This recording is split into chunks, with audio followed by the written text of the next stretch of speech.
जानिए हर सच की कहानी दिनेश ठक्कर की जुबान आपके अपने नेशनल न्यूज इंडिया पर। झूठे आरोप लगाना कोई नई बात थोड़ी है और मैं तो कायदे कानून से ज़्यादा परिचित हूँ, तो मुझे पता है किसी को झूठे केस में फंसाने के लिए क्या करना पड़ता है। जिस महिला ने सूरत वाली आरोप लगाया है उसी की बहन ने कोर्ट में जाकर जुबानी दी है कि भाई नहीं, मेरी बहन ने जो कहा है वो गलत है। यहाँ पर कुछ अच्छा चल रहा होगा, वहाँ पर षड्यंत्र रचा ही जाता है। और फिलहाल तो हमारे देश और धर्म को मिटाने के लिए विदेशों से भी पैसे आ रहे हैं। आश्रम बापू ही ऐसे संत थे जिन्होंने भारत के युवाओं को एक नई राह दिखाई, आध्यात्मिक भारत की ओर ले चले, जिससे भारत विश्व गुरु बन सके। तो उनके रास्ते में सबसे बड़ा रोड़ा ही आश्रम बापू थे, तो रोड़ा ही हटा दिया। लेकिन उनकी मंशा तो पूरी हुई नहीं। बापू जेल में बैठे हैं, फिर भी काम तो वही हो रहे हैं जो पहले होने चाहिए थे। देखिए, किसी अदालत ने सज़ा सुना दी मतलब वो आखिरी नहीं होता है। इसके ऊपर हाई कोर्ट है, सुप्रीम कोर्ट है। और वैसे भी मैंने बहुत बार देखा है कि निचले कोर्ट के फैसले को हाई कोर्ट या सुप्रीम कोर्ट पलट देती है। तो मुझे उम्मीद है इस मामले में भी ऐसा ही हो। और मैं सूरत डिस्ट्रिक्ट कोर्ट में प्रैक्टिस करता हूँ और गुजरात हाई कोर्ट में भी करता हूँ, एडवोकेट हूँ। जो बापू पे आरोप लग रहे हैं, बापू पिछले 11 साल ऊपर हो गए, मतलब जोधपुर की जेल में है, उसके बारे में क्या कहोगे? झूठे आरोप लगाना कोई नई बात थोड़ी है और मैं तो कायदे कानून से ज़्यादा परिचित हूँ, तो मुझे पता है किसी को झूठे केस में फंसाने के लिए क्या करना पड़ता है। लेकिन हमारी सिस्टम ऐसी है कि हम किसी को झूठे केस में फंसा सकते हैं, फिर कितने सारे केस में तो बरी भी कर देते हैं। किसी में अब टेक्निकल इशू है, वो कोर्ट जाने। लेकिन अब अगर आरोपी होते हैं तो इतने सारे लोग पागल थोड़ी है।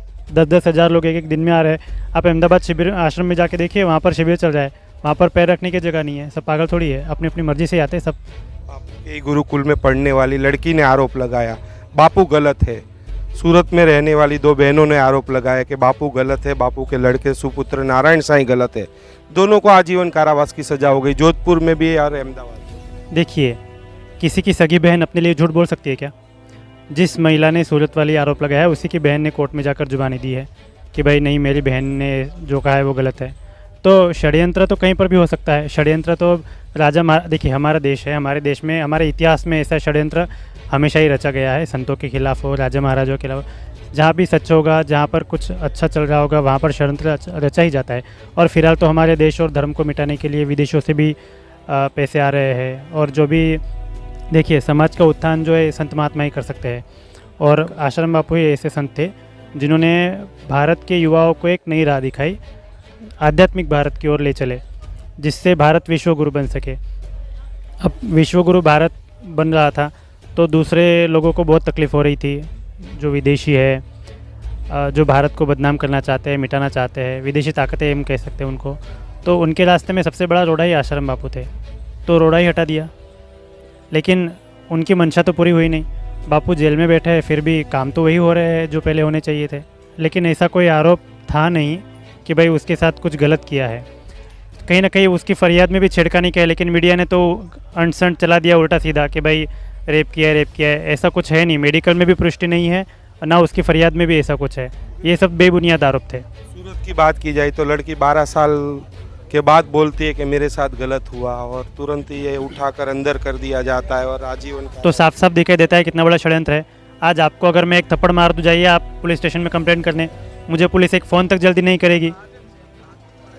अगर एक जनरली 151 की कंप्लेंट भी पुलिस नहीं लेती है, मेरा तो पर्सनल एक्सपीरियंस है, कितने सारे क्लाइंट आते हैं, कमिश्नर में अर्जी करनी पड़ती है, कोर्ट में प्राइवेट कंप्लेंट करनी पड़ती है, तब जाकर कहीं थोड़ी बहुत कार्रवाई होती है। और यहाँ 12 साल पुरानी एफआईआर भी फटर से फट गई। इसका मतलब क्या है? षड्यंत्र नहीं है, दिख जाता है ना।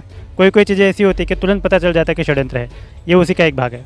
क्या लगता है नारायण साईं, आसाराम जी बापू ये पूरे षड्यंत्र का चक्रव्यूह तोड़ पाएंगे, आ पाएंगे? क्या लगता है? देखिए, किसी अदालत ने सज़ा सुना दी मतलब वो आखिरी नहीं होता है। इसके ऊपर हाई कोर्ट है, सुप्रीम कोर्ट है, उसमें न्याय मिलेगा, उम्मीद तो पूरी है। न्यायपालिका से तो हम रिक्वेस्ट ही कर सकते हैं कि भाई जो मामला पूरा हुआ था उसकी सही से पड़ताल की जाए और एक न्याय देना चाहिए, क्योंकि हर जगह दिख रहा है कि कहीं ना कहीं गलत है।